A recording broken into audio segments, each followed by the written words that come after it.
The afternoon sun filtered through the tall windows of my studio apartment, catching the fabric samples I'd spread across my drafting table. Butter, soft leather, and cognac. Velvet and deep forest green. Silk, the color of champagne. I ran my fingers over each one, mentally furnishing the penthouse that would make or break my interior design career. My phone buzzed. Christian's name lit up the screen, and I felt that familiar warmth spread through my chest. 2 months of dating him had been easy in ways I'd never experienced before. No games, no complications, just genuine sweetness from a man who owned a successful import business and still remembered to text me good morning every single day. "Hey, beautiful," his voice came through, warm and slightly nervous. "So, Sunday dinner at my parents' place. You still okay with meeting the whole Weber clan?" I smiled, tucking the phone between my ear and shoulder as I continued organizing samples. "Christian, you've asked me 3 times. Yes, I'm still okay with it. Yes, I'm still coming. No, I'm not going to run away screaming when I meet your family. It's just, we're a lot. Big Italian Sunday dinners. Everyone talks over everyone. My mother will try to feed you until you burst. My father will interrogate you about your business. And my siblings." He paused. "They can be intense. I can handle intense." I arranged the leather samples in order of richness. "I survived design school critiques. I think I can manage your family." What I didn't say was that I was actually nervous, not about meeting his parents or siblings, but about the significance of it. 2 months wasn't long, but Christian had already started using words like future and serious in casual conversation. This dinner felt like a threshold we were crossing together. "There's one thing I should probably mention," Christian continued, his voice taking on an odd quality. "My twin brother Eric will be there." "You have a twin?" I set down the velvet sample I'd been holding. "You never mentioned a twin. We're different, very different. He handles the other side of the family business, the side I don't really talk about." The carefully neutral tone told me everything he wasn't saying. I'd suspected Christian's family had money beyond his legitimate import company. The way he never quite explained certain connections, the deference shown to him in upscale restaurants, the security that seemed to materialize whenever we went anywhere too public. "Different how?" I asked carefully. "Identical physically, 7 minutes older than me, but in every other way." Christian laughed, but there was no humor in it. "Eric's the reason I got out of the family business and started something clean. He stayed in. Runs everything now. Just be careful around him, Sophia. He's not like me." The warning sent a small shiver down my spine. I'd never heard Christian sound quite so serious. "Noted. Any other family members I should know about?" We talked for another 20 minutes, Christian walking me through the family tree. Parents Klaus and Ingrid, originally from Germany, who'd built an empire through a combination of legitimate business and less savory ventures. Sister Astrid, a lawyer who handled the family's legal affairs with surgical precision. Younger brother Gustav, still in university, but already being groomed for a role in the organization. After we hung up, I stood at my window, looking out over the city. The nervousness that had been a flutter was now a full-fledged swarm of butterflies. Meeting the family was one thing. Meeting a family with obvious ties to organized crime was something else entirely. But Christian was worth it. Sweet, considerate Christian, who brought me coffee every morning when he stayed over, who listened to me talk about color theory and spatial relationships without his eyes glazing over, who made me feel safe in a way I'd never experienced before. I spent Saturday preparing, got my hair done, bought a new dress that was elegant but not trying too hard, navy blue silk that hit just below the knee, sophisticated enough for family dinner but not so formal it would seem like I was performing. Sunday arrived too quickly.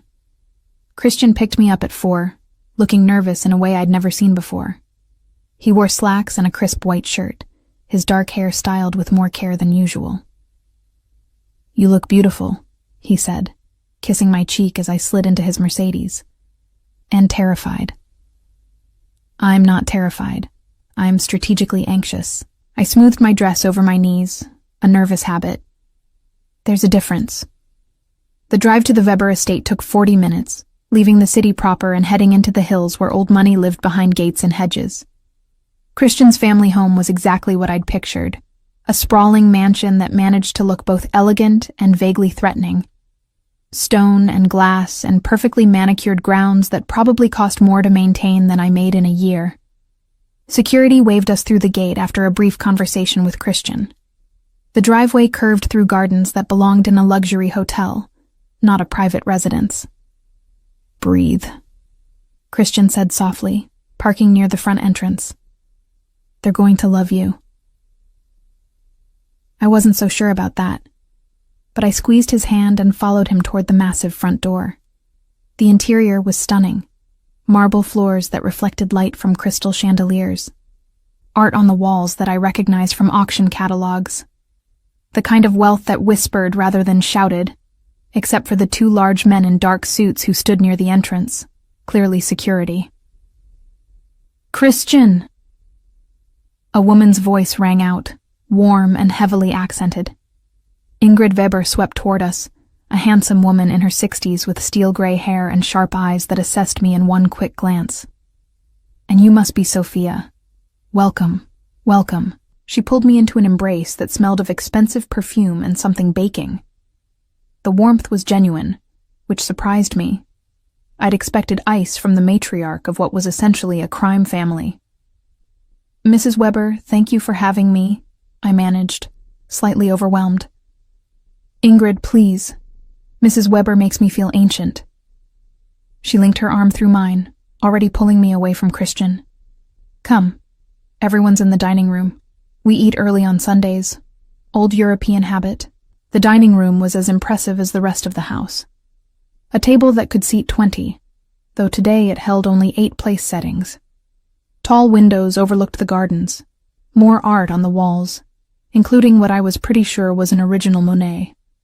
Klaus Weber stood at the head of the table, a distinguished man with silver hair and the same sharp eyes as his wife.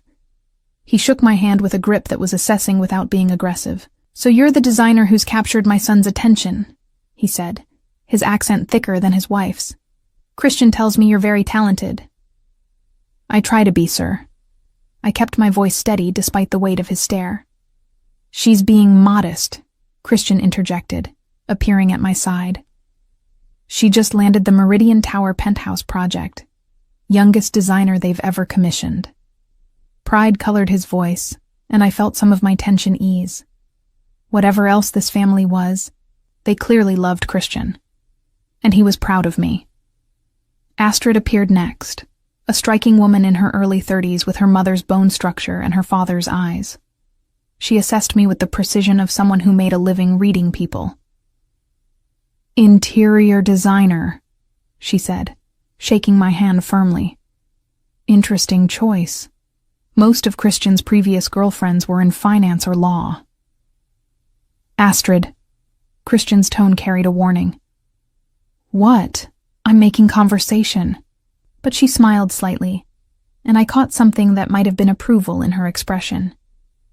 Gustav bounded in like an overgrown puppy, all enthusiasm and barely contained energy.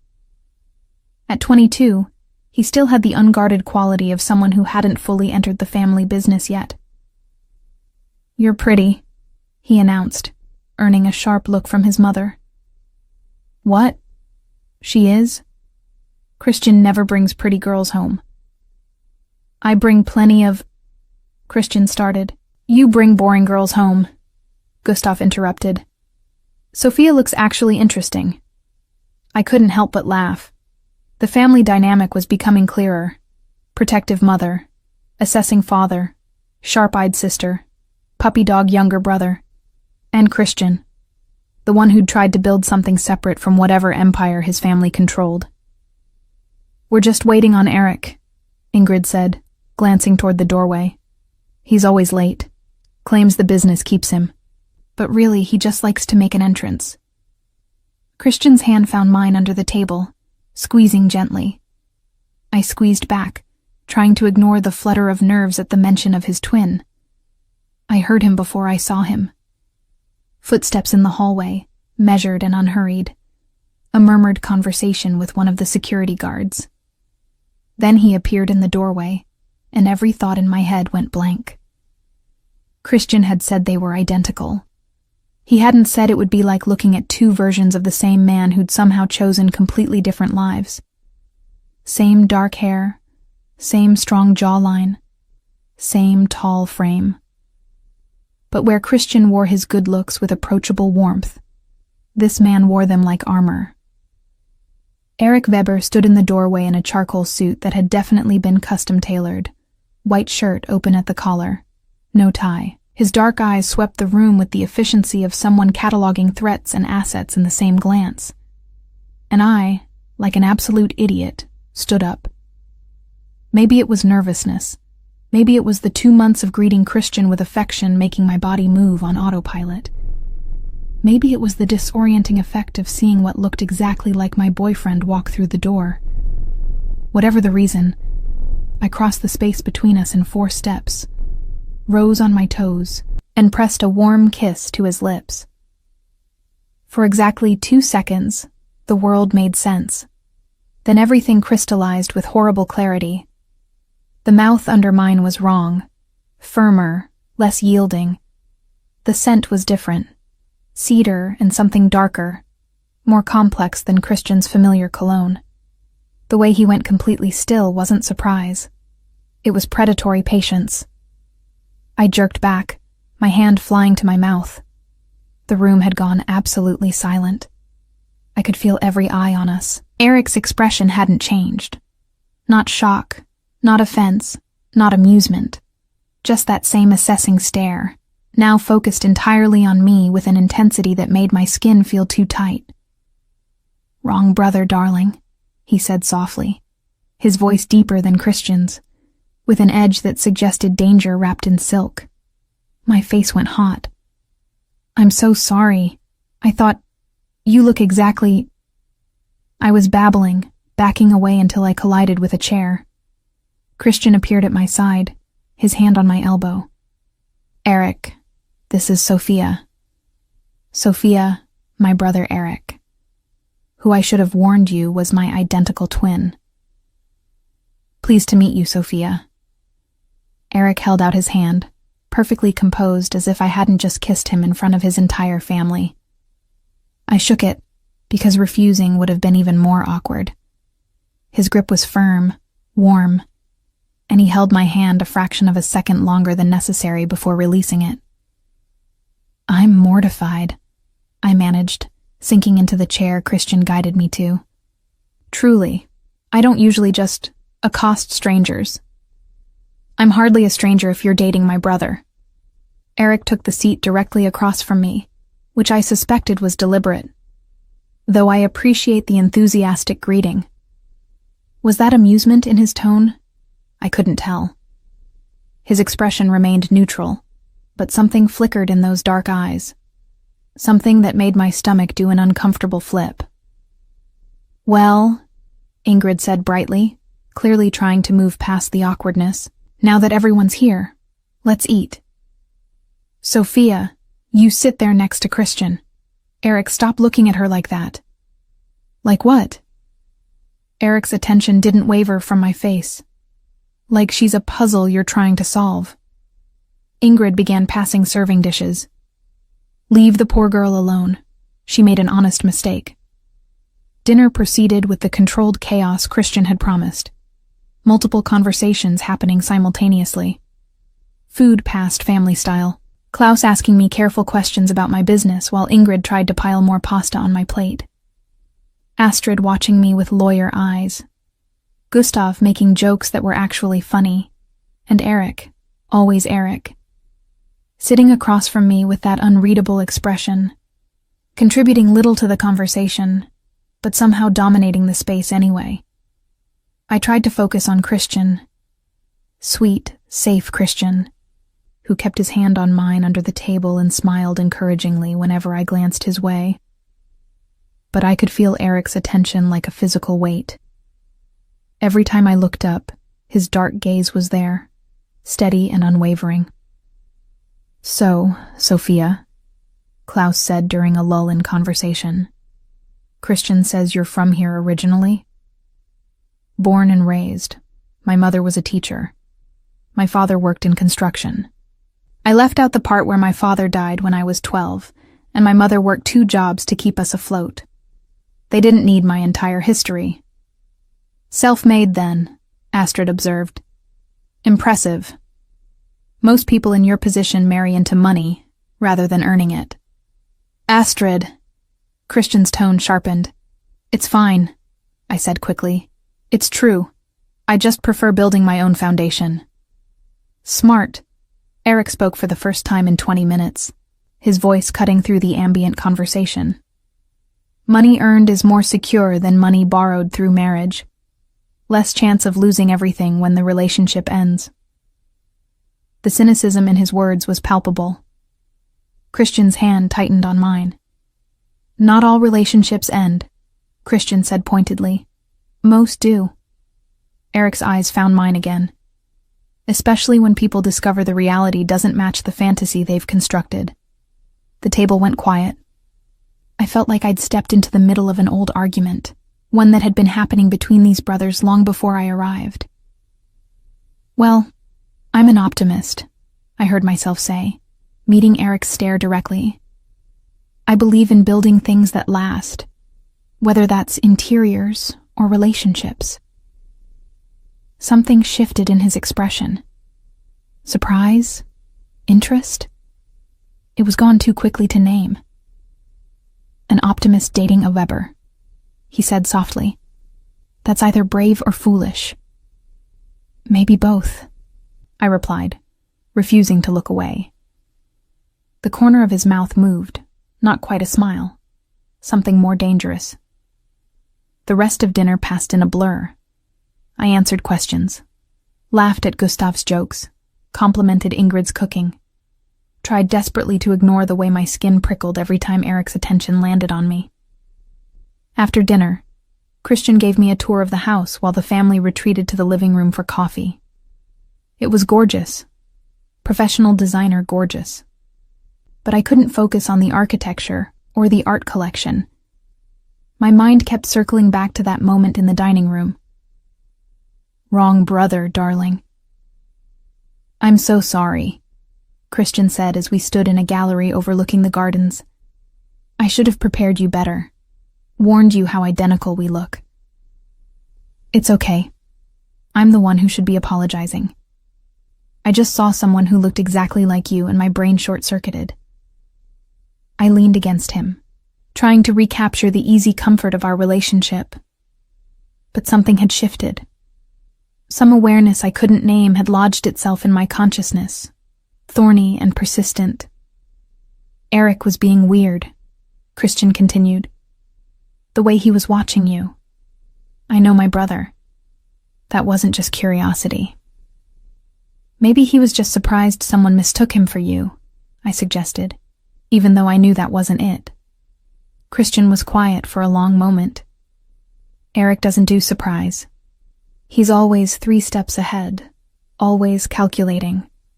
Whatever he was thinking while he watched you tonight, it wasn't simple surprise." We rejoined the family for coffee. I deliberately sat next to Christian on the sofa, creating physical distance between myself and Eric, who'd claimed the chair directly across from us. But distance didn't matter. I could still feel his attention, heavy and assessing. "Sophia," Ingrid said warmly, "you must come back next Sunday. We do this every week. It would be lovely to have you as a regular." "I'd like that," I said, meaning it despite the complicated web I could feel forming around me. "Wonderful. Christian, make sure she knows she's always welcome." Ingrid patted my hand. "It's good to see my son happy. He's been different since he met you. Lighter." Christian squeezed my shoulder, and I saw genuine love in Ingrid's eyes. Whatever else this family was, they cared about each other deeply. "I should get Sophia home," Christian said, checking his watch. "She has an early client meeting tomorrow." Goodbyes were warm, hugs from Ingrid, a firm handshake from Klaus, Astrid's promise to have lunch sometime and talk, Gustav's enthusiastic declaration that I was way cooler than Christian's last girlfriend, and Eric, standing slightly apart from the family cluster, watching me with those unreadable dark eyes. "It was nice to meet you," I said, because politeness demanded I acknowledge him. The pleasure was mine. He took my hand, and I felt that same current of awareness from earlier. "I look forward to seeing you again, Sophia.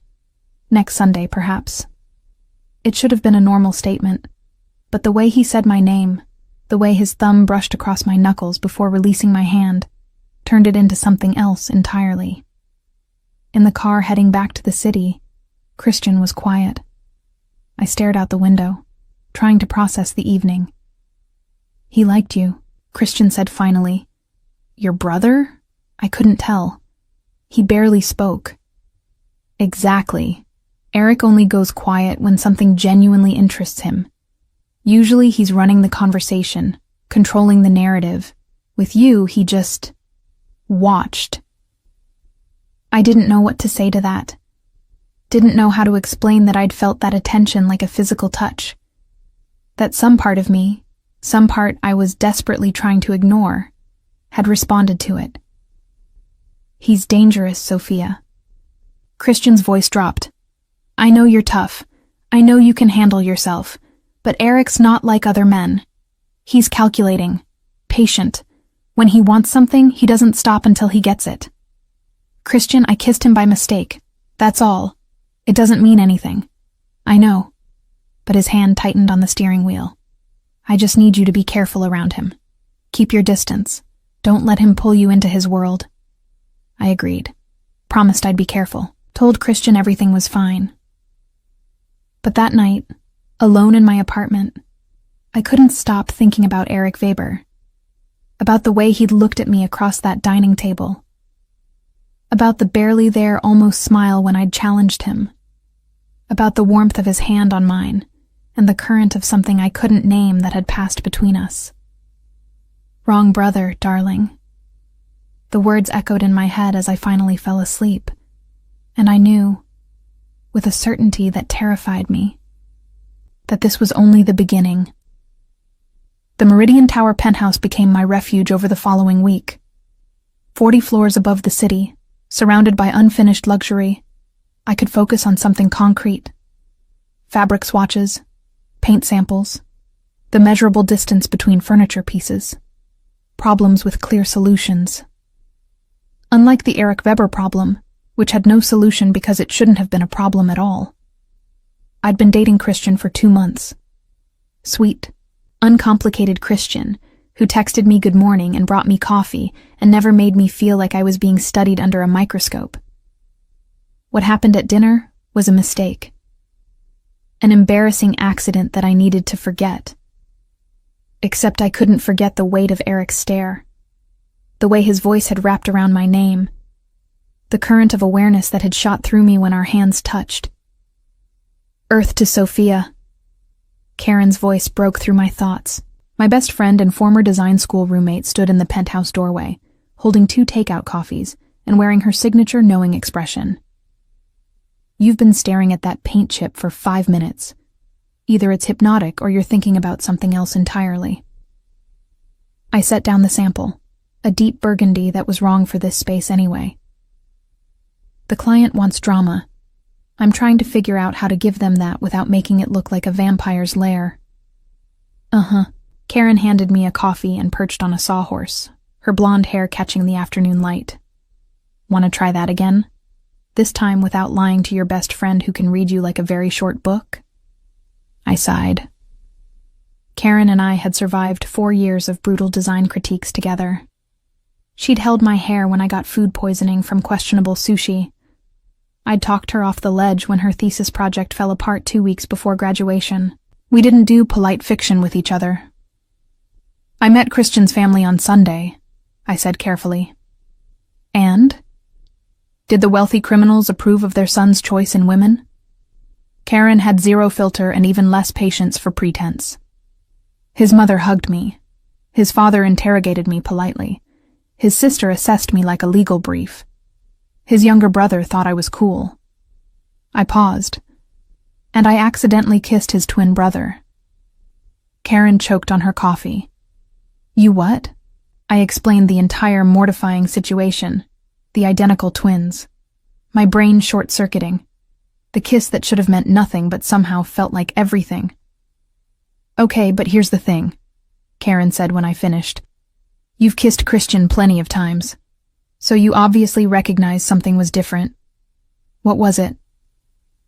That was the question I'd been avoiding all week. Everything.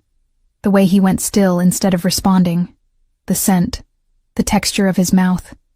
The intensity when I pulled back and saw his expression. And how did identical twin react? He said, "Wrong brother, darling," and then watched me for the rest of the night like I was a particularly interesting experiment. Karen's eyes widened. Oh, this is good. This is telenovela-level drama. Is he hot? They're identical. That's not what I asked. She leaned forward. Is he specifically hot to you in a way Christian isn't? I wanted to deny it. Wanted to say that Christian was the one I was attracted to, the one I'd chosen, the one who made sense. But Karen deserved honesty. Yes, I admitted quietly. But that doesn't mean anything. Christian is kind and thoughtful and makes me feel safe. Eric is dangerous, Karen finished. And you've always had a thing for dangerous. I do not have a thing for dangerous. I have a thing for stability. For building something real. Sophia, your last boyfriend before Christian was that sculptor who lived in a warehouse with no heat. Before him was the photographer who financed his art by doing extremely questionable work for extremely questionable people. And before him... Okay, point made. I held up my hand. But this is different.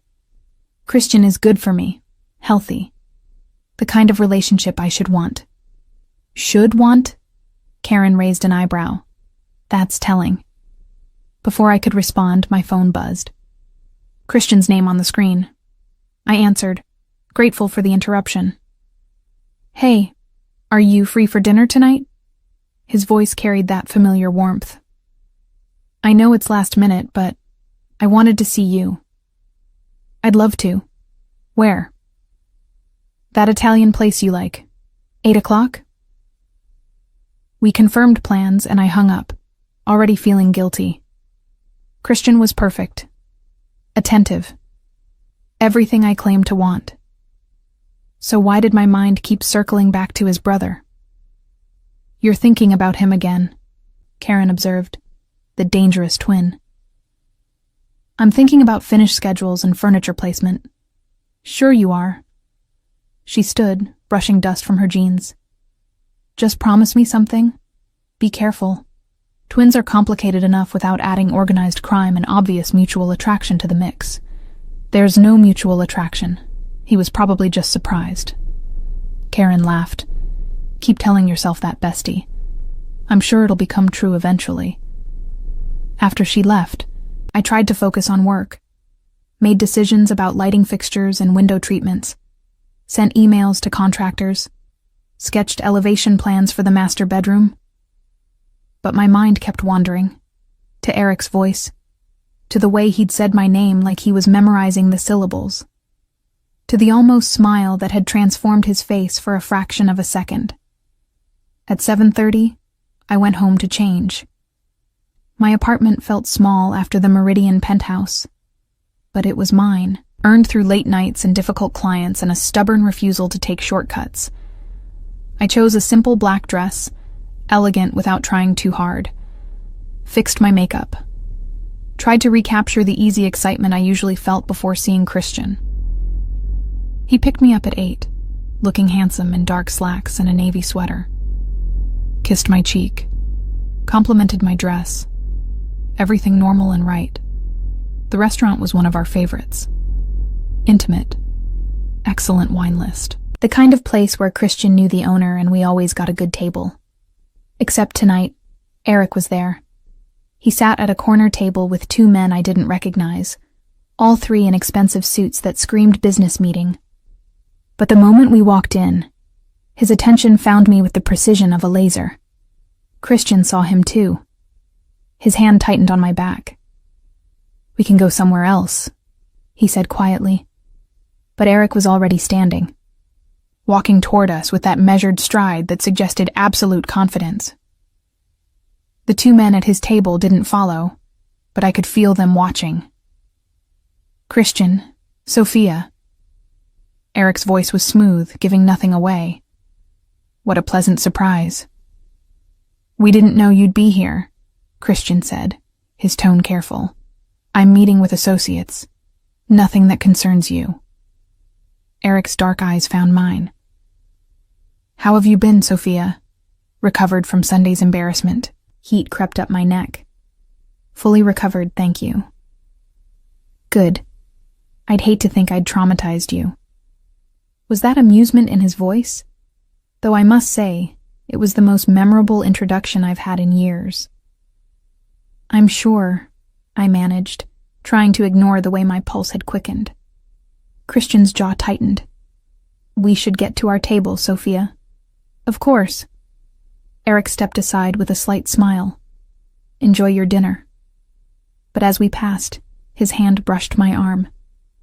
The briefest contact, barely noticeable, except it sent electricity racing across my skin. Our table was on the opposite side of the restaurant, which should have provided distance. But I could feel Eric's presence like a magnetic pull. Every time I glanced up, he was watching. Not obviously, not in a way anyone else would notice. But I noticed. "He's doing this on purpose," Christian said, his voice tight with frustration. "Doing what? Having dinner? Positioning himself where he can watch you, testing to see if you'll look back." Christian reached across the table, taking my hand. "Eric plays games, Sophia. Strategic, calculated games. Don't let him pull you in." I wanted to reassure him. Wanted to say that Eric meant nothing to me, that I was completely focused on us. But something stopped the words. Some stubborn refusal to lie, even by omission. "What if we just leave?" I suggested instead. "Find somewhere else to eat? That would be letting him win." Christian's grip tightened. "No, we're staying. We're having a nice dinner. And we're not going to let my brother's presence ruin it." We ordered. The food was excellent, as always. Christian told me about a new import deal he was negotiating. I shared updates on the Meridian project. We talked and laughed and tried to pretend we were the only people in the restaurant. But I was hyper-aware of Eric, of the way he conducted his meeting with quiet authority, of how his associates deferred to him with the kind of respect that came from fear as much as loyalty, of the moment his business concluded and his companions left. But he remained. "I need to use the restroom," I said abruptly, standing. The ladies' room was at the back of the restaurant, down a hallway lined with framed photographs of Italian landscapes. I locked myself in a stall and leaned against the door, trying to steady my breathing. This was ridiculous. I was a grown woman with a good man who cared about me. I wasn't going to let some intense stare from his dangerous brother derail everything I was building. When I emerged to wash my hands, Eric was leaning against the hallway wall outside the restroom entrance. My heart stopped, then kicked into overdrive. "What are you doing here?" The words came out sharper than intended. "Waiting for you." He pushed off the wall, moving closer. Not threatening, just present in a way that filled the entire narrow hallway. "We need to talk." "About what?" "I kissed you by mistake. It's over. Done." "Is it?" He tilted his head slightly, studying me with that unnerving focus. "Because I don't think it is. Not for you. Definitely not for me. I'm dating your brother." I tried to step around him, but he shifted, blocking my path without actually touching me. I'm aware. Christian made that abundantly clear when he called to warn me away from you. That stopped me. He what? Called me Tuesday. Told me in very diplomatic terms to stay away from his girlfriend, that you were off limits, that family loyalty demanded I respect his relationship. Eric's expression remained neutral, but something flickered in his eyes, which naturally made me more interested. So this is a game to you? Some kind of competition with your brother? No, the single word cut through the space between us. If this were about competition, I would have already won. Christian knows that. It's why he's worried. The arrogance should have infuriated me. Instead, it sent heat coiling through my stomach. I'm not a prize to be won, I said, keeping my voice steady. No, you're not. He moved closer, just a fraction. Close enough that I could smell his cologne, cedar and something darker. You're an intelligent, talented woman who's dating a man she cares for but isn't in love with, who kissed me by mistake and felt something she didn't expect, who's been thinking about that moment all week despite trying desperately not to. My breath caught. You don't know anything about me. I know you're lying right now. I can see it in the way your pulse is racing. His gaze dropped to my throat, where I knew my heartbeat was visible. In the way you haven't stepped back even though you could. In the way you're looking at me like you're trying to solve a problem that has no good solution. This is inappropriate.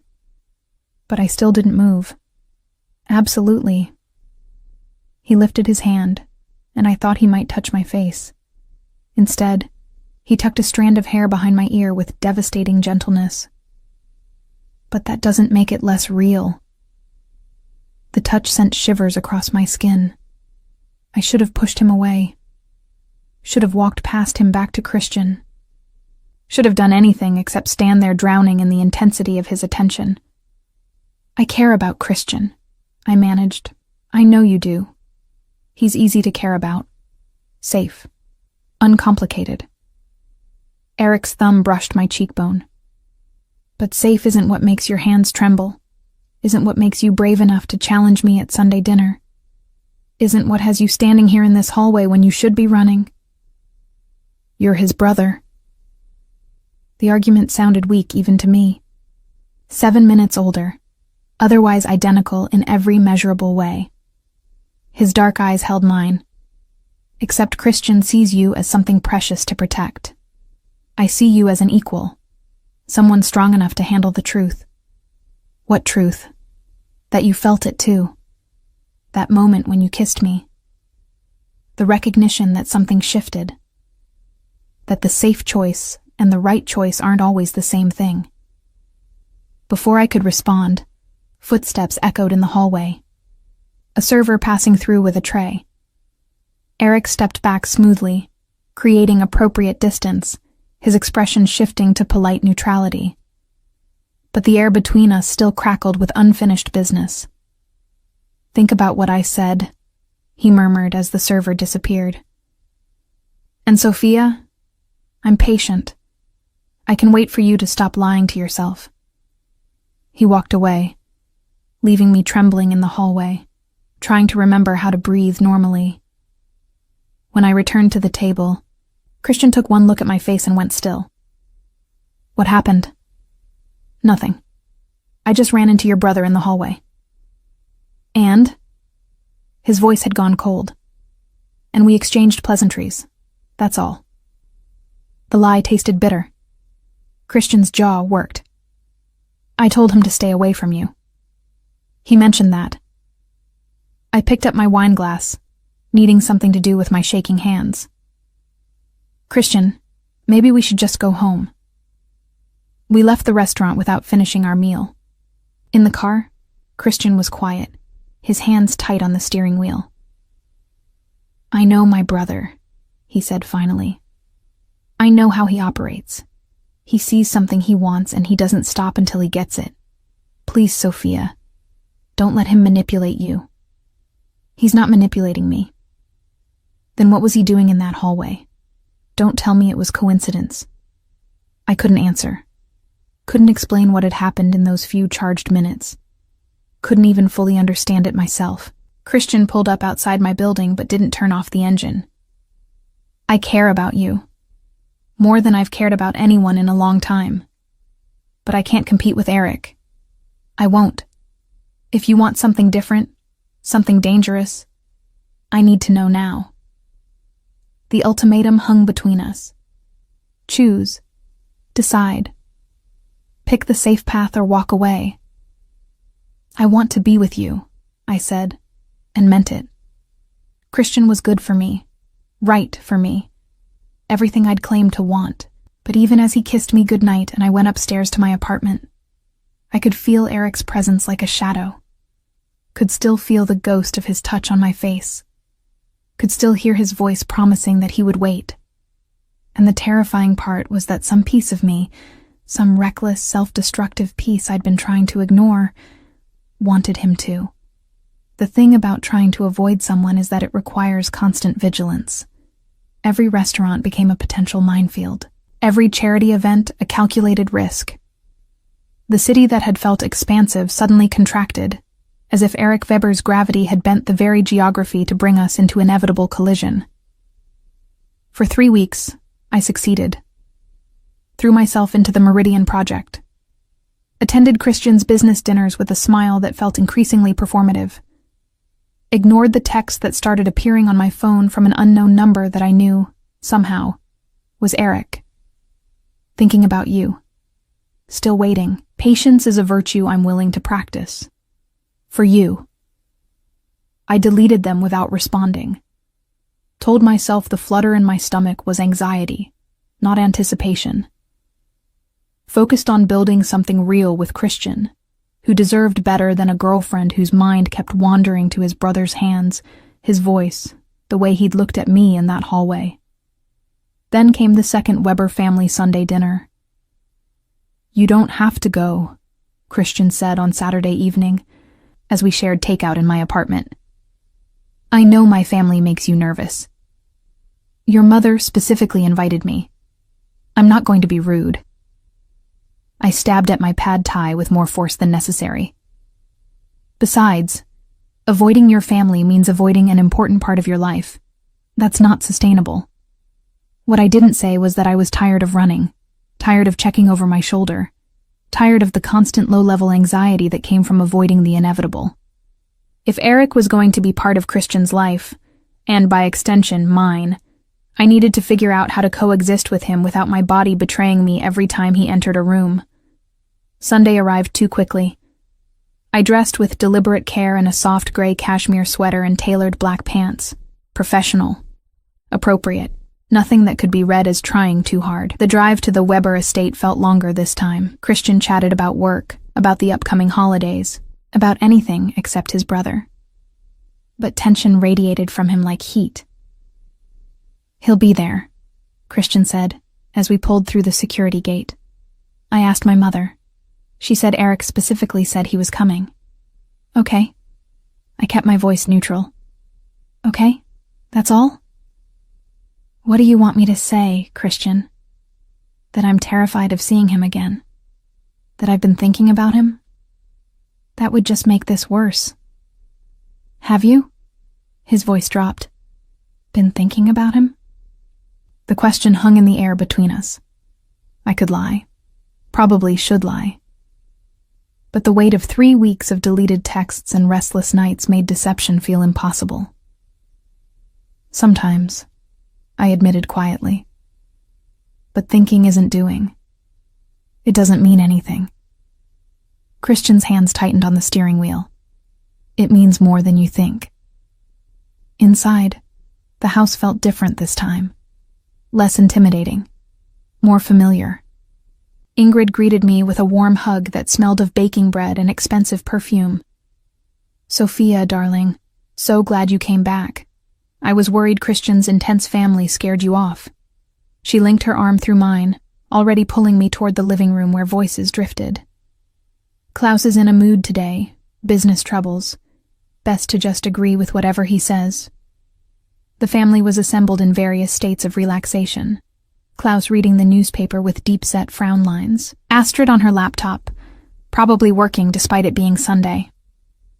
Gustav sprawled on the couch, playing something on his phone, and Eric, standing by the windows overlooking the garden, dressed in dark slacks and a white shirt with the sleeves rolled to his elbows, a crystal tumbler of what looked like whiskey in his hand. He turned when I entered. Our eyes met across the room, and I felt that same electric current from the restaurant. The same dangerous pull. "Sophia," he said, his voice carrying across the space. "Welcome back." "Eric." I forced myself to look away, to focus on Christian, who'd materialized at my side with protective intensity. Lunch was less chaotic than the first dinner.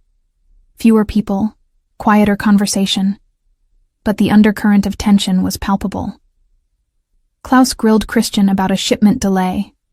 Astrid fielded a work call that had her excusing herself to the study.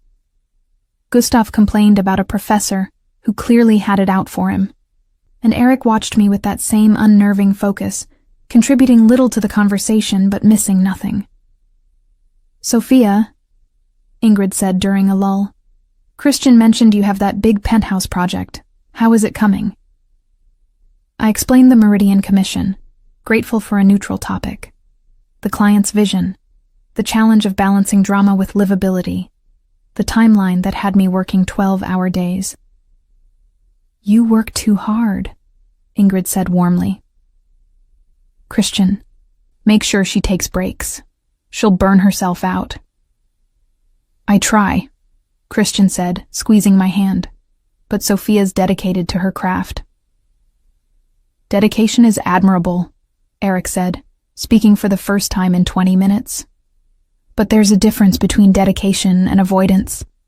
Sometimes we throw ourselves into work to escape things we don't want to confront." The observation landed like a stone. I met his gaze across the table. "And sometimes," I replied evenly, "dedication is just dedication. Not everything is a psychological statement." "True." He took a slow sip of his whiskey. "But in my experience, the things we claim aren't significant usually are." Christian's hand tightened on mine.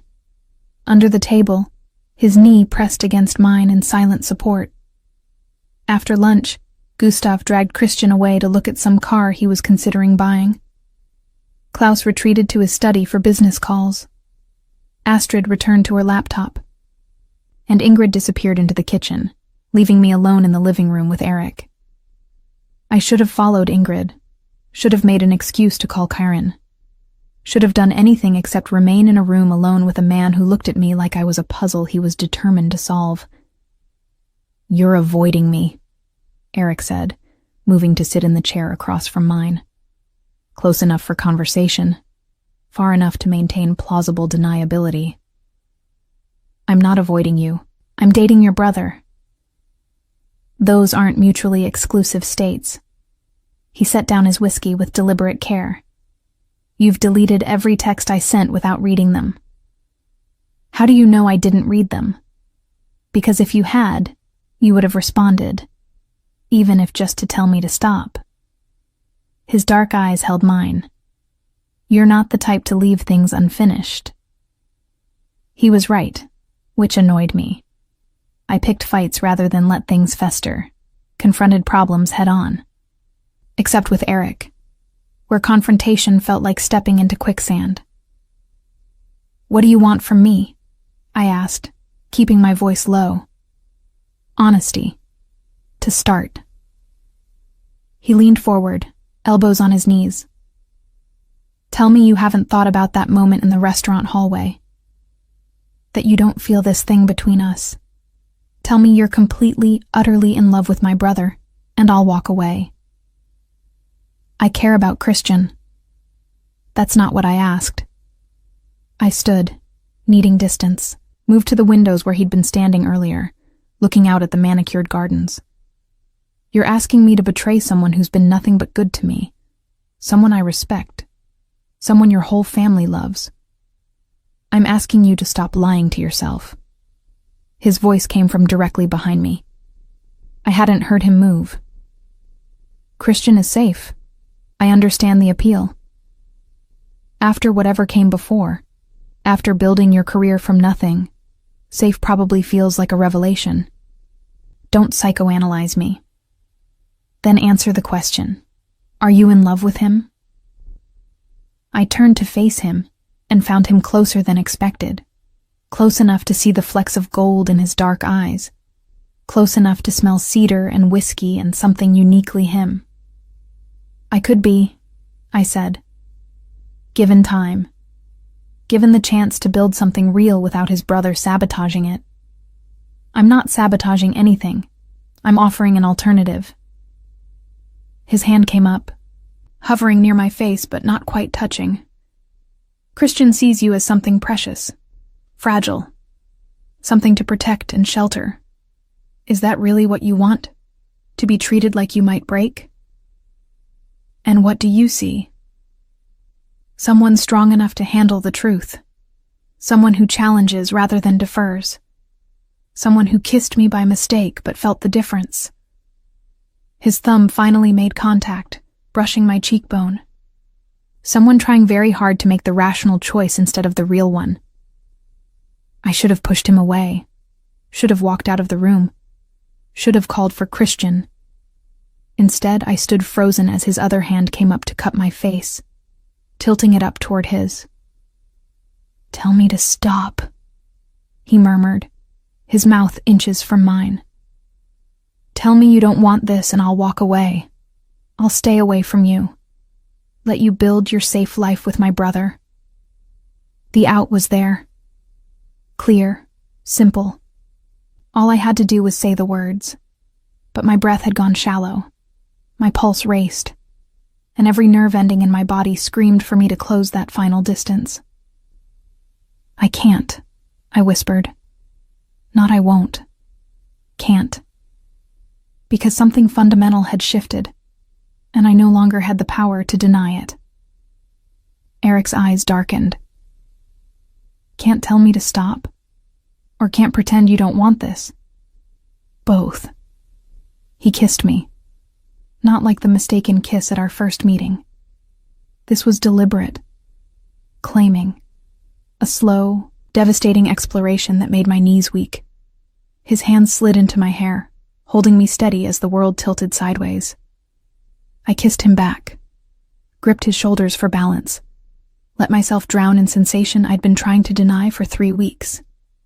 It was different from kissing Christian. Less gentle, more consuming. Like Eric was trying to memorize every detail, commit every reaction to memory. When we finally broke apart, both breathing hard, he rested his forehead against mine. This is a terrible idea, I managed. Probably. His thumb traced my lower lip. But some terrible ideas are worth the consequences. Christian knew the moment he introduced us that this was inevitable. Eric pulled back enough to look at me properly. 7 minutes. That's all that separates us genetically. But we chose different paths. And you, Sophia, you don't belong on the safe one. You don't know what I belong to. Don't I? His hands were still in my hair, gentle but possessive. You built a career from nothing, fought for every client, refused to take shortcuts even when they were offered. You're not someone who plays it safe when it matters. So why start now? Before I could answer, footsteps echoed in the hallway. We sprang apart, creating appropriate distance as Christian appeared in the doorway. His eyes went immediately to my face, to my flushed cheeks, to my hair that Eric's hands had disturbed, to the space between us that felt charged despite the physical distance. Everything okay? Christian's voice was careful. Too careful. Fine, I said quickly, too quickly. Eric was just telling me about the family business. Was he? Not a question. Christian's gaze moved to his brother. How informative. I should go, I said, already moving toward the door. I have an early meeting tomorrow. Need to prepare. Christian followed me out. In the car, silence stretched between us, heavy and accusing. Did he touch you? Christian asked finally. What? My brother. Did he touch you? I could lie, should lie, but the guilt was already eating at me. Yes. Christian's hands went white on the steering wheel. And you let him. Christian. I knew this would happen. From the moment you kissed him by mistake, I knew. His voice cracked slightly. Eric takes what he wants, and you're what he wants now. It's not that simple. It never is with him. We pulled up outside my building. I need you to decide, Sophia, right now, me or him, safe or dangerous, because I can't do this halfway. Can't watch you be pulled into his world while pretending you're still in mine. The ultimatum was clear, but my answer wasn't. I need time, I said quietly, to figure out what I want. How much time? I don't know. Christian stared straight ahead, jaw tight. I'll give you a week. After that, if you haven't decided, the decision's made for you. I got out of the car on shaking legs, watched him drive away, went upstairs and locked myself in my apartment. My phone buzzed almost immediately. Eric's number, no longer unknown since I'd finally saved it. You kissed me back. That matters. Take the time Christian's giving you. But we both know what you'll choose. I stared at the messages, my thumb hovering over the delete button. But I didn't delete them. And that, more than anything, told me Eric was right. The week Christian gave me felt simultaneously too long, and not nearly long enough. I threw myself into the Meridian project with desperate focus, as if the right combination of fabric and lighting could somehow solve the impossible equation of my personal life. Karen staged an intervention on Wednesday, showing up at the penthouse site with coffee and her trademark blunt assessment. You look like hell, she announced, surveying my paint-stained jeans and the hair I'd twisted into a messy knot. When's the last time you slept? I sleep. I gestured at the fabric samples scattered across the floor. I just also work. There's a difference.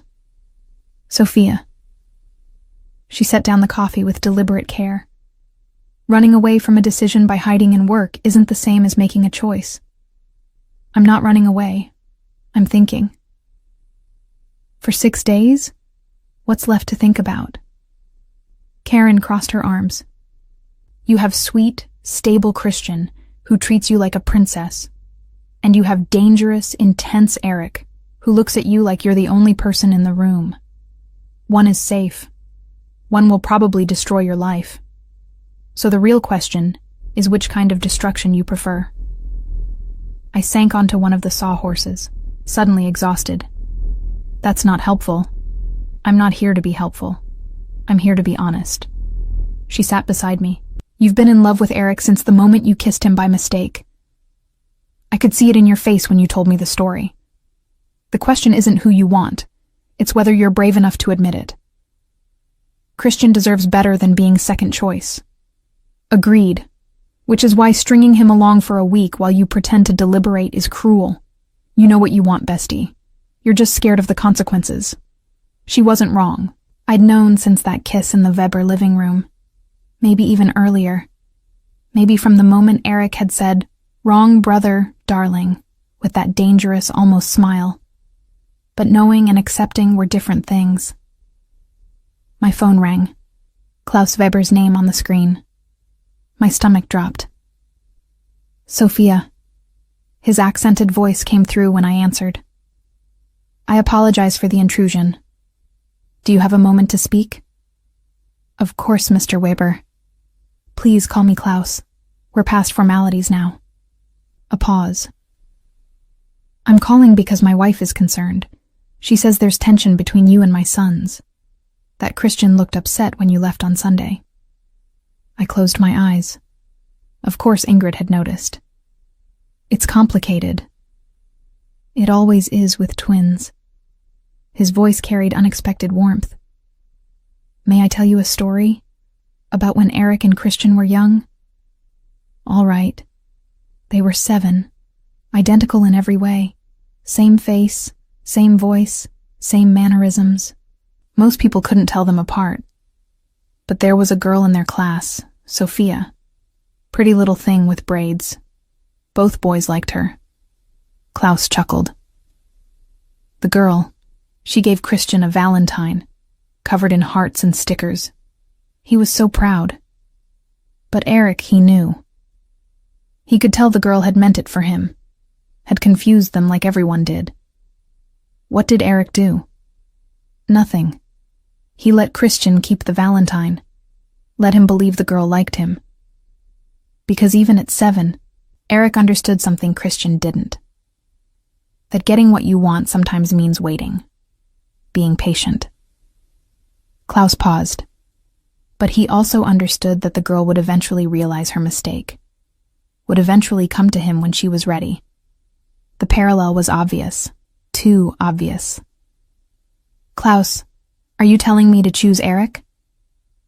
I'm telling you that my sons are different men. Christian wants to protect you, make your life easier, give you stability.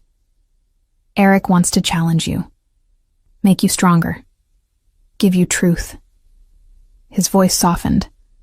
Only you know which one you need. But lying to yourself about the answer helps no one. After we hung up, I sat in the empty penthouse, surrounded by the evidence of my career. Everything I'd built through determination and stubborn refusal to accept limitations. Karen was right. Klaus was right. Even Christian, in his ultimatum, was right. I knew what I wanted. I was just terrified of the price. That evening, I texted Eric, "We need to talk." His response came immediately. "Name the time and place, your penthouse, tonight. 9 p.m. I'll send Otto to collect you. I can drive myself. Humor me." At 8:30, Otto Hoffman, Eric's head of security, a man who looked like he could bench press a car, appeared outside my building in a black Mercedes. The drive to Eric's building in the financial district was silent, Otto offering no small talk, just professional courtesy. Eric's penthouse occupied the top 3 floors of a glass tower that redefined the skyline. The elevator required a key card. The security was museum level, and when the doors opened directly into his living space, I understood the difference between Christian's comfortable wealth and Eric's absolute power. The space was stunning, floor-to-ceiling windows overlooking the city, modern furniture in black and gray and chrome, art that belonged in galleries, books everywhere, real books, not decorator volumes, a grand piano in one corner that looked actually used. Eric stood by the windows, dressed casually in dark jeans and a white button-down with the sleeves rolled up. He turned when I entered, his dark eyes finding mine with that familiar intensity. "Thank you for coming," he said simply. "Did I have a choice?" "Always."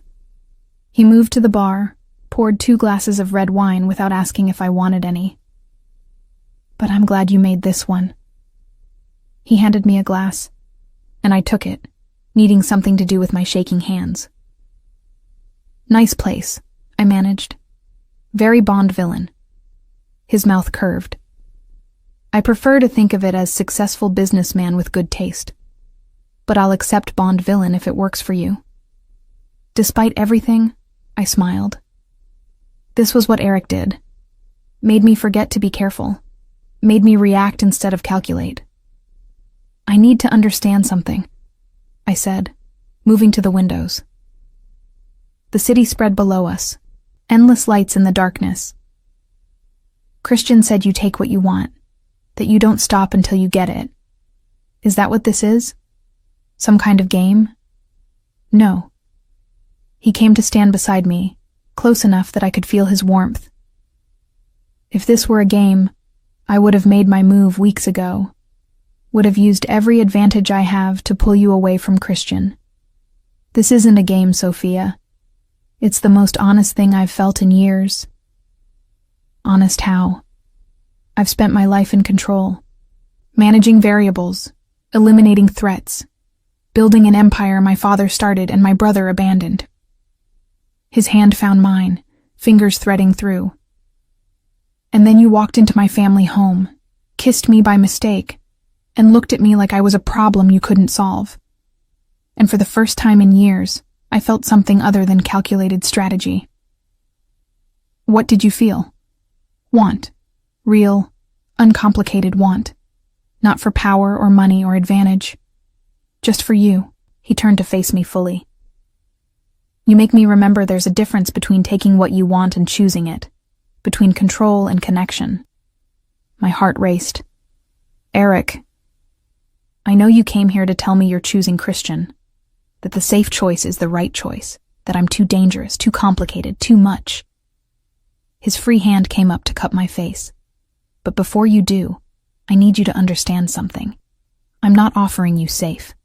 I'm offering you real, messy, complicated, sometimes terrifying real. The question is whether you're brave enough to want that.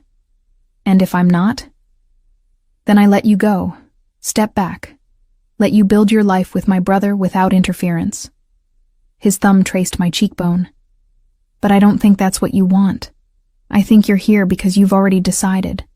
You just need permission to admit it. He was right. God help me. He was right. Christian will hate us, I whispered. Probably. For a while. But Christian is resilient.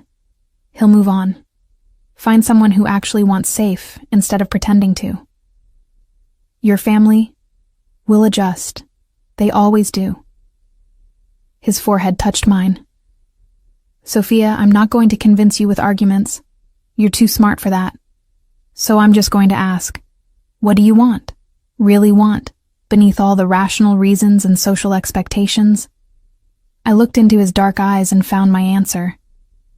You, I breathed. I want you. Even though it's selfish and will hurt Christian and complicate everything. I want you. Eric kissed me. Slow and deep and thorough, like he had all the time in the world to map every response. His hands slid into my hair, tilting my head to the exact angle he wanted. I kissed him back, finally allowing myself to feel everything I'd been denying. The attraction. The connection. The terrifying, exhilarating sense of having made an irrevocable choice. When we finally broke apart, both breathing hard, he pulled me against his chest, arms wrapping around me with surprising gentleness. I need to tell Christian, I said against his shoulder. Face to face, he deserves that. Agreed. When? Tomorrow, I'll go to his office. I pulled back to look at him. Eric, I need you to understand.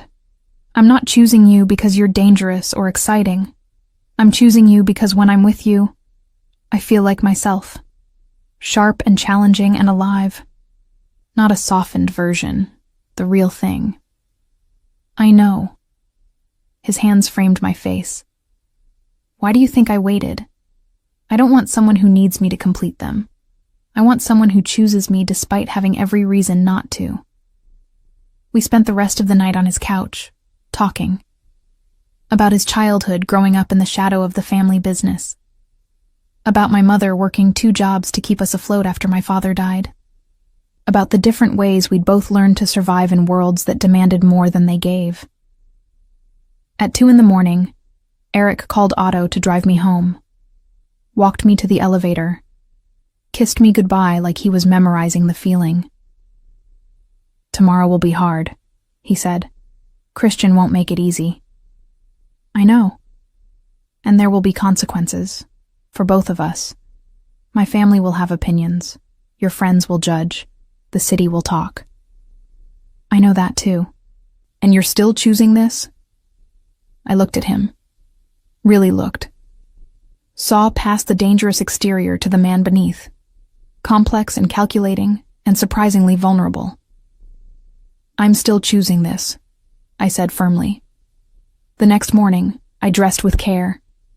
Simple black dress, hair pulled back, minimal makeup, armor for a battle I didn't want to fight but couldn't avoid. Christian's office was in a modern building near the harbor, his import business occupying half the third floor. His assistant recognized me, waved me through with a smile that would probably disappear soon enough. Christian looked up when I knocked on his open door. He'd been expecting me. I could see it in his face. Sophia. He gestured to the chair across from his desk. You've decided. I have. I sat, hands folded in my lap to stop them from shaking. Christian, I'm so sorry. You've been nothing but wonderful to me. Kind and supportive and exactly what I thought I wanted. But, his voice was carefully neutral. But I can't be with you when I have feelings for your brother. It's not fair to either of us. Feelings for my brother. He leaned back, expression unreadable. That was quick. 6 weeks ago you didn't know he existed. Now you're throwing away what we have for him. I'm not throwing away anything. What we have is real and good. But it's not. Enough. Not for either of us. You deserve someone who chooses you first, who doesn't have to talk themselves into being in love. And Eric? What does he deserve? The same thing. Someone who sees him clearly and chooses him anyway. Christian was silent for a long moment. I warned you, told you he was dangerous, that he'd pull you into his world. You did. And you were right. But maybe that's the world I belong in. I met his gaze steadily. I'm sorry, Christian. Truly. But I can't pretend anymore. He stood, moved to the window overlooking the harbor. My mother will be disappointed. She really liked you. I liked her too. And Sunday dinners will be awkward as hell. Despite everything, I almost smiled. Probably. He turned back to me, and I saw pain in his eyes that made my chest ache. I hope he makes you happy, Sophia. I really do. Because if he doesn't, if he breaks you the way he breaks everything else, I won't be there to pick up the pieces. I know. I stood, moved toward the door. For what it's worth, you're a good man, Christian. The right woman will be lucky to have you. Just not you. Not me. I left his office with tears burning behind my eyes, stepped into the elevator and let them fall. My phone buzzed. Eric. How did it go? It's done. I texted back.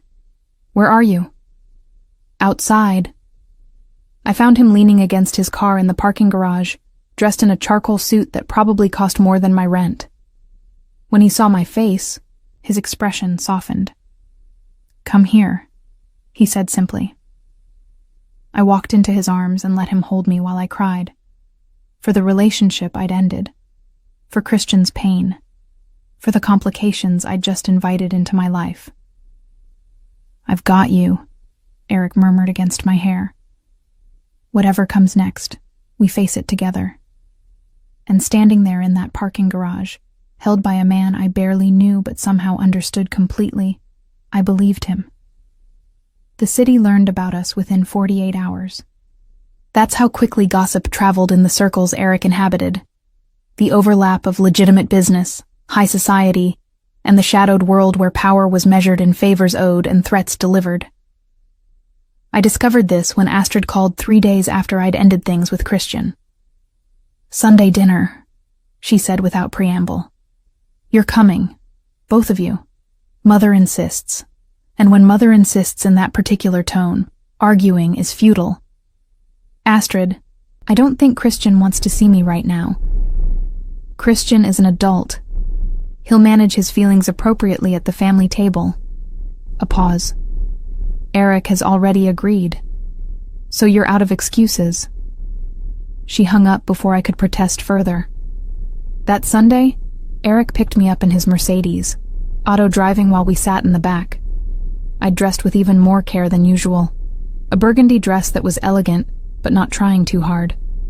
Armor disguised as fashion. Nervous? Eric asked, his hand finding mine. Terrified. Your brother hates me. Your family probably thinks I'm a homewrecker, and I have to sit through dinner pretending everything is fine. Christian doesn't hate you. He's hurt, which is different. Eric's thumb traced circles on my palm. And my family doesn't think you're a homewrecker. They think you're interesting, which in Weber terms is high praise. The mansion looked the same as always, but everything felt different now. I wasn't Christian's girlfriend being introduced to the family. I was Eric's. What? Girlfriend felt too simple for whatever this was. Ingrid greeted us at the door, her expression warm but assessing. She hugged me with the same genuine affection as before, then gripped my shoulders and looked me in the eye. You hurt one of my sons to be with the other, she said bluntly. I hope you understand what that means. I do, I managed. Good. Because Eric doesn't let people in. Not really. If you've gotten past those walls, you matter. But hurt him, and I'll make you regret it in ways you can't imagine. She smiled. Now, let's eat. Klaus made his mother's schnitzel. It's divine. The dining room held the same cast as before, minus Christian. He'd apparently claimed a work emergency, though we all knew it was avoidance. Dinner was surreal. Gustav treated me the same as always, enthusiastically describing his latest academic near-disaster. Astrid asked pointed questions about the Meridian project with genuine interest. Klaus discussed the import business with Eric while including me in the conversation with surprising respect. It was only when dessert arrived, Ingrid's legendary apple strudel, that the facade cracked.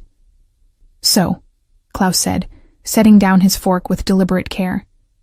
You've chosen the difficult brother. Papa, Eric's voice carried a warning. It's a fact, not a judgment. Christian would have given you easy, comfortable, safe. Klaus's sharp eyes found mine. Eric will give you complicated, challenging, and very possibly dangerous. I hope you understand the difference. I do. I met his gaze steadily. I'm choosing it anyway. Why? The question hung in the air. Everyone had stopped eating, waiting for my answer. Because with Christian I was always performing, being the version of myself I thought he wanted. With Eric, I can just be, sharp edges and all. I looked at Eric, who was watching me with that familiar intensity. Even when it's harder, maybe especially then. Ingrid reached over and squeezed my hand. Good answer.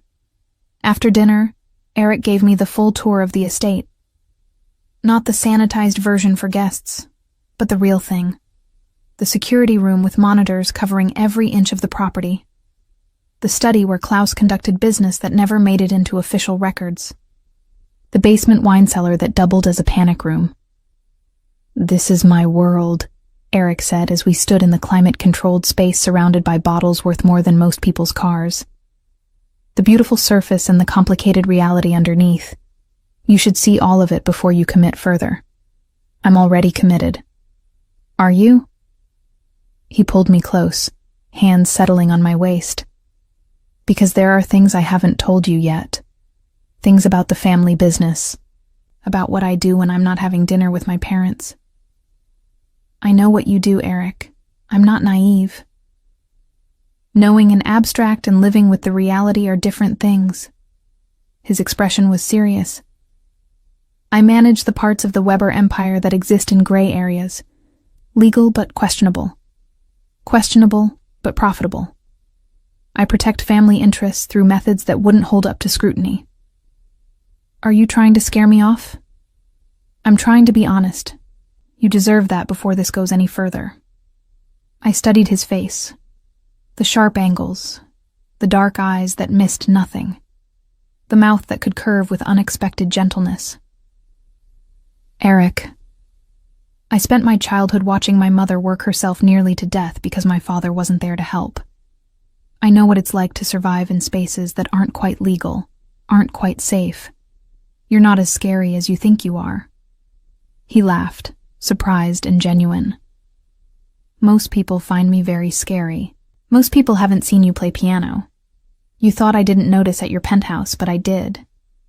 The bench was positioned like someone uses it regularly, and there were sheet music marks on the stand. Observant. He pulled me closer. What else did you notice? That you read Rilke. That you take your coffee black with 1 sugar. That you touch your watch when you're thinking. That you're left-handed but trained yourself to write right-handed. That you... He kissed me, cutting off the list. When we broke apart, he was smiling. You're dangerous, he murmured. Says the actual dangerous one. Fair point. We returned to the main house to find Christian had arrived. He stood in the living room, drink in hand, face carefully neutral when he saw us enter together. The room went silent. Even Gustav put down his phone. Christian, I said quietly. I didn't know you were coming. It's my family home. I don't need permission to be here. His eyes moved from me to Eric, though apparently some things require less permission than others. Christian, Ingrid's tone carried warning. It's fine, Mother. I'm being civil. He took a long sip of his drink. I'm happy for you both. Truly. You clearly found what you were looking for. The words should have been generous, but the bitterness underneath cut like glass. Eric moved slightly, putting himself partially between Christian and me. The protective instinct was subtle but unmistakable. Don't, Christian said, his voice dropping. Don't stand there like you're protecting her from me. I would never hurt her. That's the difference between us, brother. I actually cared about her well-being more than my own satisfaction. And I don't? Eric's tone went cold. Do you? Or did you just want what I had? Again. The again suggested a history I didn't know, a pattern I was apparently repeating. This isn't the time, Klaus said firmly. We're family. We handle disagreements in private. Right, private. Like how Eric privately pursued my girlfriend for weeks before she ended things with me. Christian's control was cracking. How very discreet. I ended things with you, I interjected. Not Eric. Me. I made that choice. Because he manipulated you into it. I made my own decision, Christian. Give me that much credit. Credit. He laughed, bitter and sharp. You want credit for breaking my heart? For choosing the brother who'll probably destroy you? That's enough. Eric's voice cut through the room with authority that made everyone go still. Sophia made her choice. You can be hurt. You can be angry. But you don't get to diminish her agency or intelligence. Christian stared at his brother, jaw tight. You've taken everything else. At least let me have my anger. What have I taken? You really don't remember, do you? Christian set down his glass with shaking hands. Our entire childhood, every opportunity, every achievement. You absorbed all the attention, all the approval, all the space in this family. And when I finally built something of my own, a legitimate business, a good woman, you couldn't stand it. Had to take that too. The pain in his voice was raw, real. And I suddenly understood that this wasn't about me at all. I was just the latest in a lifetime of rivalry I'd walked into without knowing. I never asked you to live in my shadow, Eric said quietly. You didn't have to ask. It was inevitable. 7 minutes older, infinitely more ruthless, exactly what father wanted in an heir. Christian grabbed his coat. I'm leaving. Enjoy your conquest, brother. I hope she's worth the damage. He left. The door closed. Silence filled the space he'd vacated. Well, Gustav said into the quiet. That was awkward. Gustav. Ingrid's tone was sharp. What? I'm just saying what everyone's thinking. Astrid closed her laptop. For what it's worth, Christian will get over it. Eventually. He always does. Has this happened before? I asked. Eric taking someone Christian was interested in? Not exactly this, Astrid hedged. But there's always been competition. Comparison. Christian spent his life trying to prove he's more than just Eric's twin, that he exists separately. And I just made it worse. No, Eric said firmly. Christian's resentment existed long before you. You're just the current manifestation. It's not your burden to carry. But it felt like my burden. I'd chosen Eric knowing it would hurt Christian, but I hadn't understood the depth of the wound I was opening. Later, at Eric's penthouse, I stood at the windows looking out over the city while he poured wine. "You're thinking too loudly," he observed, handing me a glass. "I'm thinking about your brother, about whether I just destroyed a relationship that mattered. Christian and I haven't had a functional relationship in years. You didn't destroy anything. You just illuminated what was already broken. That doesn't make me feel better." Eric set down his glass and turned me to face him. "Sophia, I'm not going to pretend this is simple. Choosing me comes with complications, family drama, professional entanglements, a world that operates in shades of gray rather than black and white.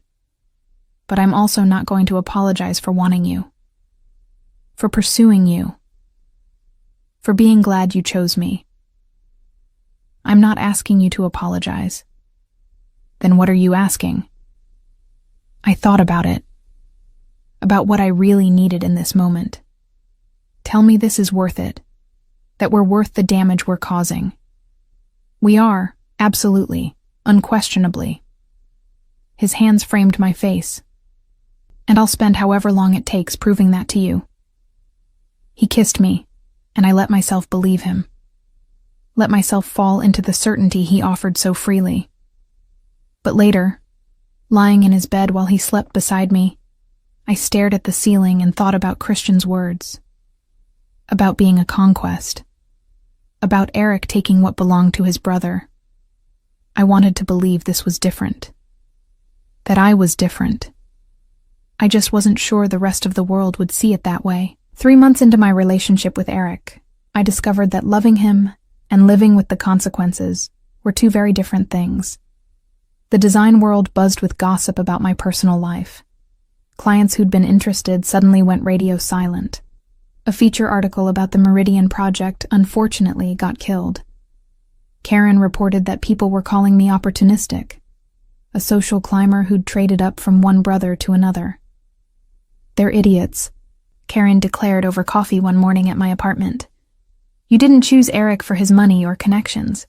You chose him because you couldn't help yourself." That doesn't sound better.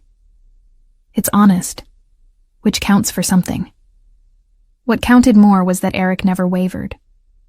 When a business associate made a snide comment about his brother's cast-off, Eric removed the man from a lucrative deal with surgical precision.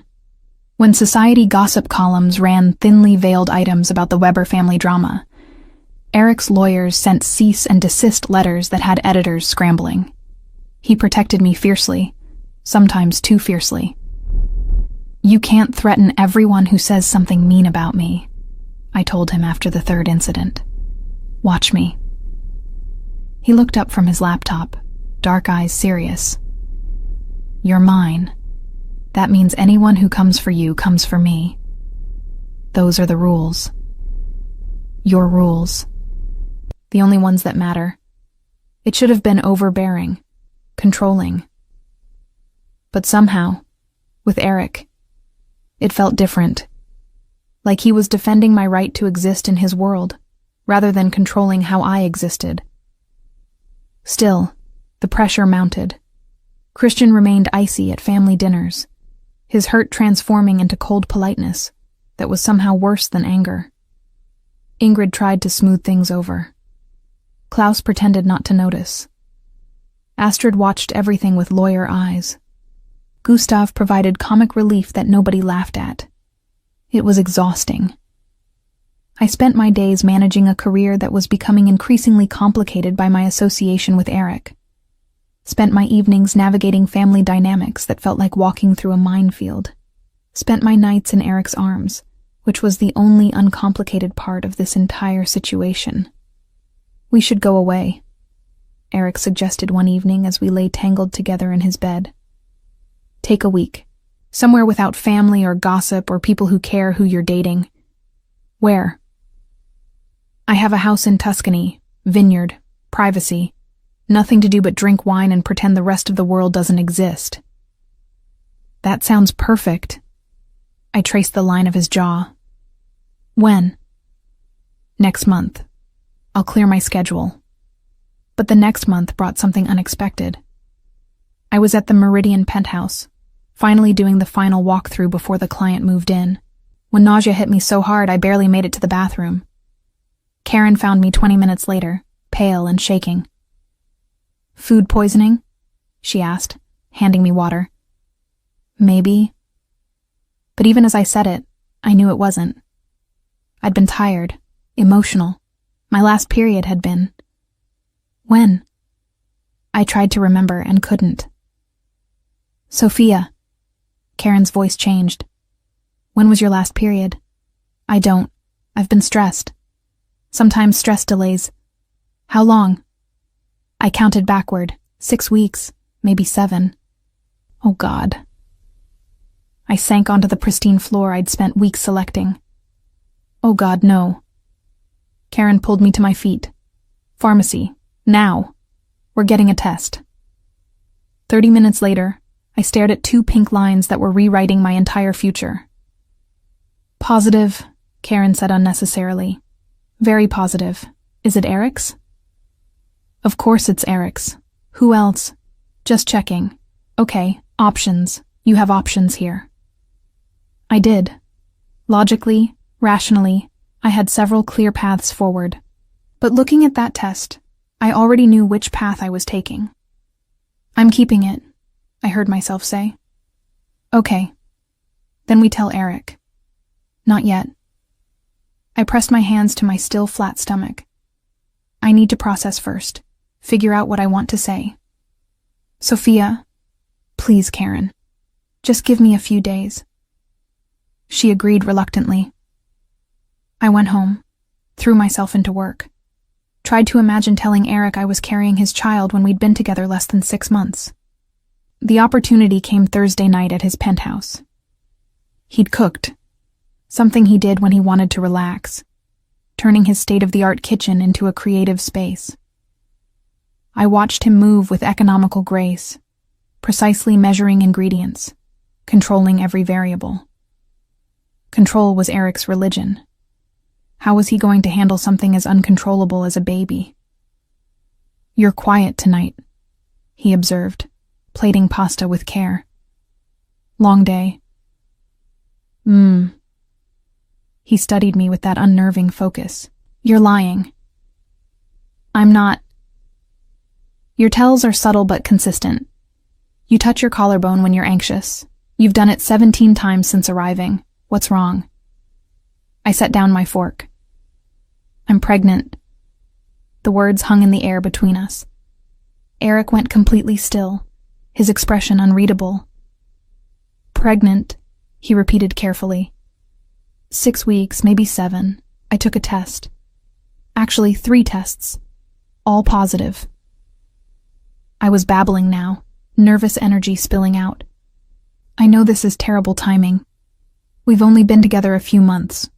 Your family is already dealing with Christian hating us, and my career is finally taking off. But I'm keeping it. If you don't want... He kissed me. Sudden and fierce and thorough, cutting off my spiral. When he pulled back, his hands framed my face, thumbs stroking my cheekbones. You're carrying my child, he said, voice rough with emotion I'd never heard from him before. Yes.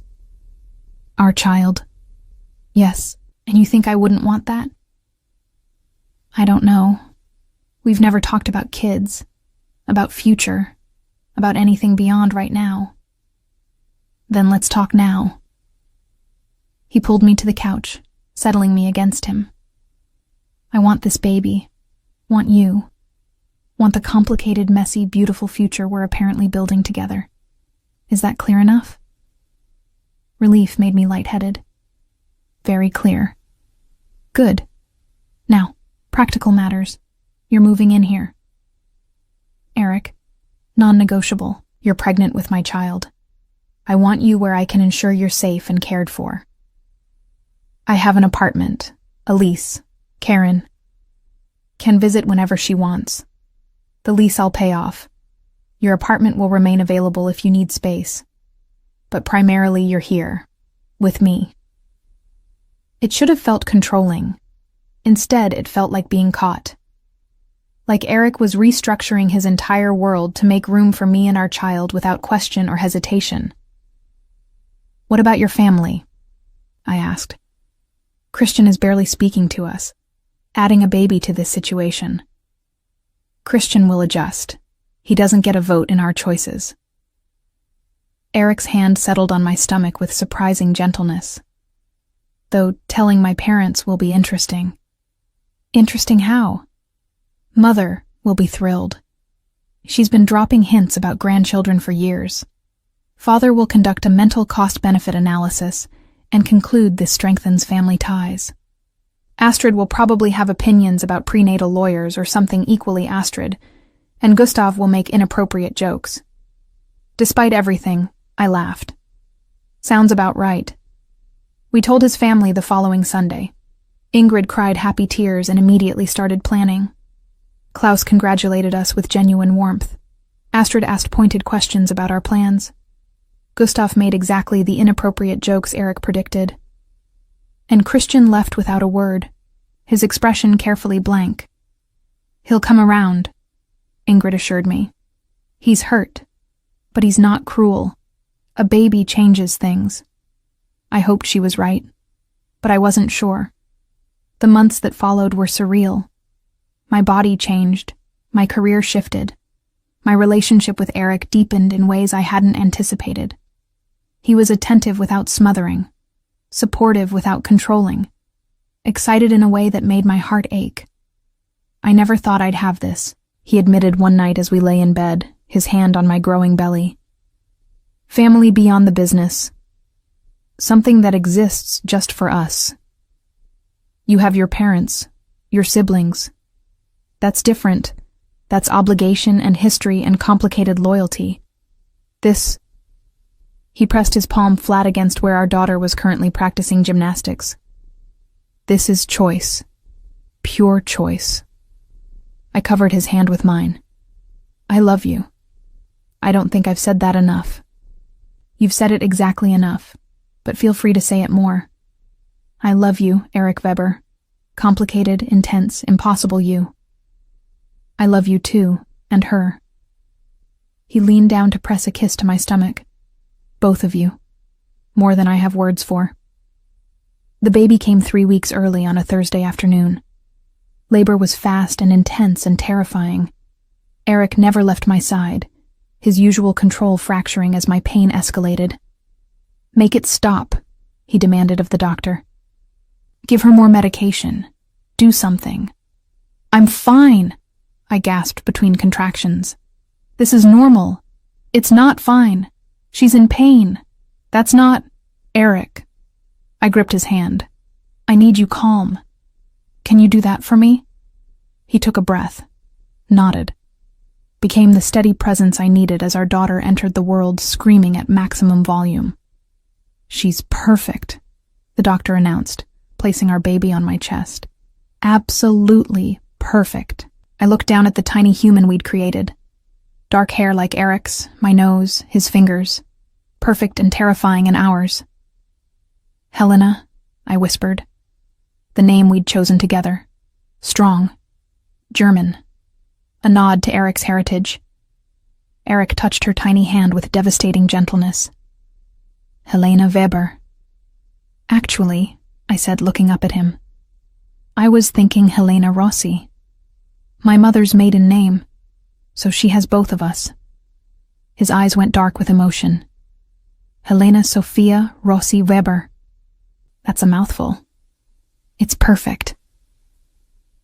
Later, after the doctors left and it was just the three of us, Eric held our daughter with surprising confidence. have something to tell you," he said quietly. "What?" "Christian came to see me last week, while you were at your final doctor's appointment." My stomach clenched. "And?" "He said he was sorry. For the bitterness. For making things harder." Eric's gaze stayed on Helena. "He said any child of yours deserved an uncle who wasn't consumed by resentment." "What did you say?" "That I was sorry, too. For not seeing how much I'd hurt him. For taking so much without acknowledging the cost." He finally looked at me. "We're not fixed. Probably won't be for a while, but it's a start." The next day brought visitors. Ingrid with enough baby clothes to outfit triplets. Klaus with a trust fund account he'd already opened. Astrid with a binder of legal documents. Gustav with a teddy bear larger than the baby. And Christian. Hesitant, uncertain. But there. "She's beautiful," he said, looking at Helena sleeping in my arms. "She has your eyes, Eric's stubborn chin. Want to hold her?" He took her carefully, and something in his expression softened. "Hi, Helena. I'm your Uncle Christian, the good one. Don't believe anything Uncle Eric tells you." Eric rolled his eyes but smiled. A real smile. We'd come such a long way from that first mistaken kiss. From the agonizing choice. From the family drama and gossip and complications. Looking at Eric holding our daughter. At Christian making silly faces at his niece. At the family gathering around us with genuine love despite everything. I knew I'd chosen right. Wrong brother initially. Right choice eventually. And a future more complicated and beautiful than I could have imagined. Sometimes the heart knows before the mind catches up. And the bravest thing we can do is choose what's real over what's safe. Sophia's journey from mistaken kiss to deliberate choice reminds us that love isn't always convenient, but it's always worth fighting for. If this story touched your heart, please click like below. It helps us share more stories like Sophia's with women who understand that choosing yourself is never selfish. What would you do if you accidentally kissed the wrong twin? Would you play it safe with the gentle brother, or risk everything for the dangerous one who sees the real you? Share your thoughts in the comments. I love hearing your perspectives.